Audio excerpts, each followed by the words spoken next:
नमस्कार दोस्तों, स्वागत है आपका बिहार सुप्रभात न्यूज चैनल में। आज है तारीख 23 मार्च 2025, दिन रविवार। तो चलिए देखते हैं आज के बिहार की मुख्य व ताज़ा खबरें। इससे पहले हमें कमेंट में जरूर बताएं कि आप न्यूज़ को किस जिले या शहर से देख रहे हैं, और अगर आपको न्यूज़ पसंद आए तो वीडियो को लाइक और चैनल को सब्सक्राइब जरूर करें।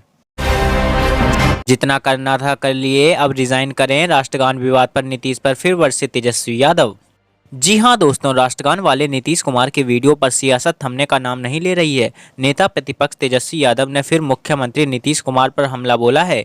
पूर्णिया में उन्होंने कहा है कि राष्ट्रगान के दौरान सीएम ने जो किया वह निंदनीय, दुखद और पीड़ादायक है। नेता प्रतिपक्ष ने उनसे इस्तीफे की मांग की है। कहा है कि 20 सालों में जो करना था वह सब कर चुके हैं, अब त्यागपत्र दे दीजिए। बीजेपी और जेडीयू ने तेजस्वी के बयान पर पलटवार किया है। जीतन राम मांझी ने भी नीतीश कुमार का पक्ष लेते हुए तेजस्वी यादव पर हमला किया है। तेजस्वी यादव ने कहा है कि मुख्यमंत्री जी का रवैया लगातार ऐसा देखा जा रहा है। कभी महिलाओं का अपमान करते हैं तो कभी कहते हैं कि 10 सालों में दुनिया खत्म हो जाएगी, फिर राष्ट्रगान का अपमान करते हैं। उम्र के इस पड़ाव में आ गए हैं जहां 14 करोड़ बिहार वासियों का भविष्य खतरे में आ सकता है। 113 साल का हुआ बिहार, 3 दिन रंगारंग कार्यक्रम, सीएम नीतीश ने किया शुभारंभ। बिहार शनिवार को 113 साल हो गया है। वर्ष 1912 में 22 मार्च को बंगाल से अलग होकर बिहार प्रांत बना था। पटना के गांधी मैदान में मुख्यमंत्री नीतीश कुमार मुख्य समारोह का शुभारंभ दीप प्रज्वलित कर और गुब्बारे उड़ाकर किया। मुजफ्फरपुर, पूर्णिया, भागलपुर, मधेपुरा, गया समेत सभी शहरों में बिहार दिवस पर आयोजन रखे गए हैं। विदेश में भी प्रवासियों द्वारा बिहार दिवस मनाया जा रहा है। राष्ट्रपति द्रौपदी मुर्मू और राज्यपाल आरिफ मोहम्मद खान, प्रधानमंत्री नरेंद्र मोदी समेत अन्य नेताओं ने प्रदेशवासियों को बिहार दिवस की शुभकामनाएं दी हैं। आधी रात को बिहार के बालिका गृह से 13 लड़कियां हुई फरार। 30 फीट ऊंची दीवार फांदी, मच गया हड़कंप। सीवान जिले के जीरादेई प्रखंड के भैंसाखाल स्थित बृहद आश्रम गृह से अंधेरे का फायदा उठाकर दीवार फांदकर 13 बालिकाओं के फरार होने का मामला सामने आया है। इस बाबत वार्डन रिंकू झा ने जीरादेई थाने में सनहा दर्ज कराया है। थाना अध्यक्ष सोनी कुमारी ने कहा है कि वार्डन ने आवेदन दिया है। आवेदन के आधार पर जांच की जा रही है, जल्द ही सफलता मिल जाएगी। सीसीटीवी कैमरे की निगरानी में चल रहे बृहद आश्रय गृह में सुरक्षा की अब और पुख्ता कर दी गई है। बताया जा रहा है कि 13 बालिकाएं लगभग 30 फुट ऊंची दीवार को फांद कर भागी हैं। जानकारी के अनुसार 19 मार्च को आश्रम गृह में रह रही 13 बालिकाएं रात के लगभग 1 बजे फरार हो गई। सूत्रों के अनुसार लड़कियों के फरार होने की खबर मिलते ही आनन फानन में जिले के 2 वरीय अधिकारियों ने आश्रम गृह पहुंचकर मामले की जांच शुरू कर दी है। बिहार में विधानसभा चुनाव से पहले होंगे पंचायत उपचुनाव, वोटर लिस्ट का काम हो रहा शुरू। जी हां दोस्तों, बिहार में इस साल विधानसभा चुनाव से पहले पंचायत उपचुनाव कराए जाएंगे। राज्य निर्वाचन आयोग ने इसकी शुरुआत कर दी है। साल 2021 में हुए पंचायत चुनाव के बाद रिक्त पड़े पदों के लिए मतदान कराया जाएगा। आयोग ने प्रक्रिया शुरू करने का आदेश सभी डीएम सह जिला निर्वाचन पदाधिकारी को दे दिया है। इसके तहत पहले चरण में मतदान सूची तैयार करने का आदेश दिया गया है। बिहार में कुल 1672 पदों के लिए पंचायत उपचुनाव होना है, जिसमें मुजफ्फरपुर में 2 मुखिया समेत कुल 73 पदों पर मतदान होगा। राज्य निर्वाचन आयोग के सचिव मुकेश कुमार सिन्हा ने पंचायत उपचुनाव के लिए मतदाता सूची तैयार करने के आदेश जारी किए हैं। इसके तहत सभी जिलों को 25 मार्च से उपचुनाव के लिए मतदाता सूची निर्माण की प्रक्रिया शुरू कर देनी है और 14 मई को अंतिम मतदाता सूची का प्रकाशन कर लेना है। इसी बीच आयोग उपचुनाव की तारीख की भी घोषणा कर देगा। बिहार में आज बारिश के साथ ओले भी गिरेंगे। मौसम विभाग का इन जिलों में ऑरेंज अलर्ट हुआ जारी। बिहार में पिछले 2-3 दिनों से मौसम का मिजाज बिगड़ा हुआ है। राज्य भर में आंधी और वज्रपात के साथ कहीं कहीं हल्की से मध्यम दर्जे की बारिश हो रही है। इस बीच मौसम विभाग ने रविवार को भी कुछ जिलों में ऑरेंज अलर्ट जारी किया है।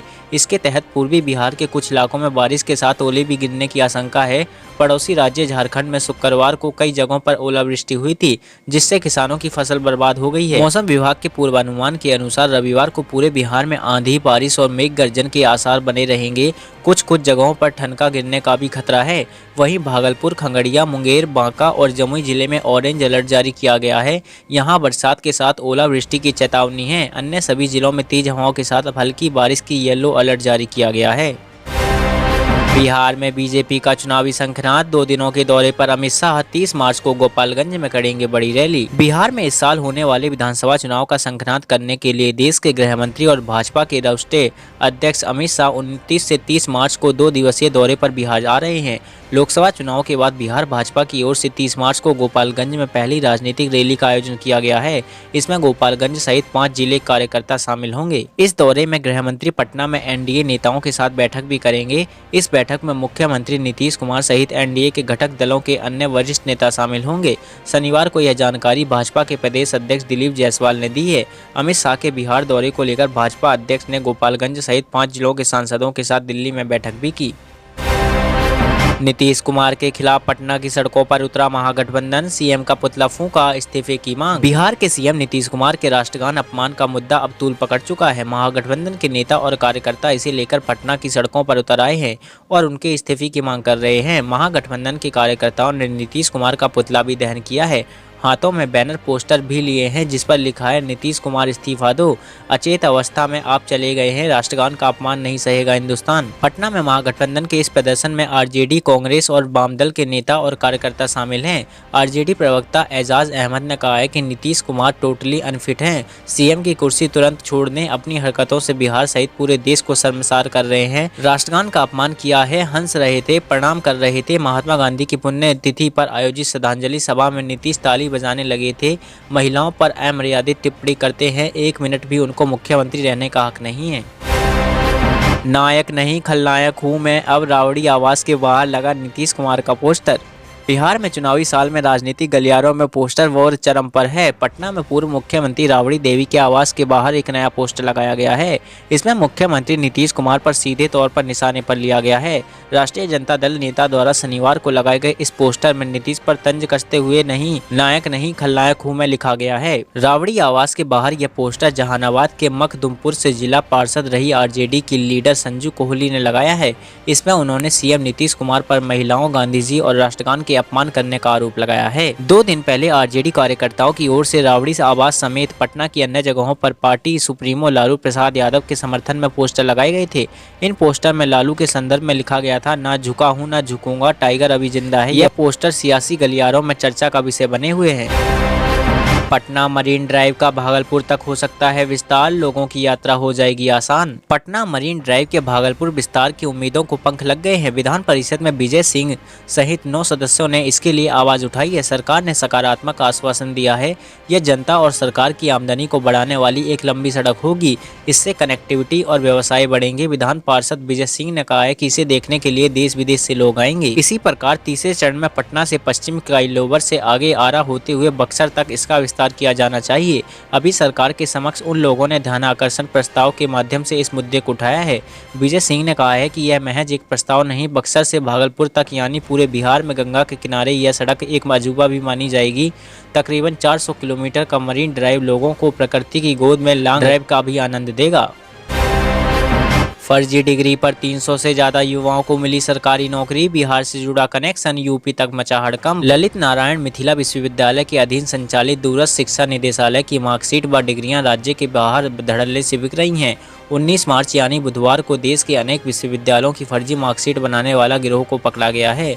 यहां इंदिरा गांधी राष्ट्रीय ओपन यूनिवर्सिटी समेत देश की नामचीन सरकारी व निजी विश्वविद्यालय की मार्कशीटें बनाई जा रही थीं। युवाओं को सत्यापन की गारंटी भी दी जाती थी। एसटीएफ द्वारा आगरा में पकड़े गए सरगना ने पूछताछ में स्वीकार किया है कि नकली मार्कशीट बनाने वाले 300 से ज्यादा युवा सरकारी नौकरी पा चुके हैं। यहाँ बता दें कि दूरस्थ शिक्षा निदेशालय में पिछले 5 वर्षों से नामांकन की प्रक्रिया बंद है।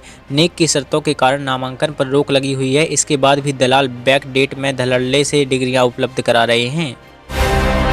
मनी लॉन्ड्रिंग मामले में ईडी का बड़ा एक्शन, 2 सहकारी समितियों के खिलाफ दाखिल की चार्जशीट। प्रवर्तन निदेशालय ने मनी लॉन्ड्रिंग मामले में एक व्यक्ति और 2 सहकारी समितियों के खिलाफ पटना के विशेष न्यायालय में अभियोजन शिकायत दायर की है। कोर्ट से मांग की गई है कि संबंधित व्यक्ति और 2 सहकारी समितियों को दोषी ठहराया जाए और शिकायत का संज्ञान लिया जाए। ईडी ने बिहार पुलिस द्वारा विभिन्न धाराओं के तहत messrs Mahua joint liability group development cooperative society और महुआ डेयरी डेवलपमेंट एवं processing self supporting cooperative society के साथ ही जवाहरलाल शाह नामक व्यक्ति के खिलाफ दर्ज शिकायत के आधार पर अपनी जांच शुरू की थी। बिहार दिवस पर पीएम मोदी ने दिया बड़ा संदेश, राष्ट्रपति से लेकर अमित शाह तक ने दी बधाई। पढ़िए किसने क्या कहा। बिहार ने 113वां स्थापना दिवस कल मनाया है। स्थापना दिवस पर तमाम बड़े नेताओं की ओर से बिहार दिवस को बधाई दी जा रही है। इसी कड़ी में प्रधानमंत्री मोदी ने भी बड़ा मैसेज दिया है। उन्होंने शनिवार को एक्स पर पोस्ट करते हुए लिखा, वीरों और महान विभूतियों की पावन धरती बिहार के अपने सभी भाई बहनों को बिहार दिवस की ढेरों शुभकामनाएं। प्रधानमंत्री ने आगे लिखा, भारतीय इतिहास को गौरवान्वित करने वाला हमारे यह प्रदेश आज अपनी विकास यात्रा के जिस महत्वपूर्ण दौर से गुजर रहा है, उसमें यहाँ के परिश्रमी और प्रतिभाशाली बिहार वासियों की अहम भागीदारी है। हमारी संस्कृति और परंपरा के केंद्र बिंदु रहे अपने इस राज्य के चौतरफा विकास के लिए हम कोई कोर कसर नहीं छोड़ेंगे। तो ये थी आज की मुख्य और बड़ी खबरें। अगर आपको न्यूज़ पसंद आई हो तो वीडियो को लाइक और चैनल को सब्सक्राइब जरूर कर लें। धन्यवाद।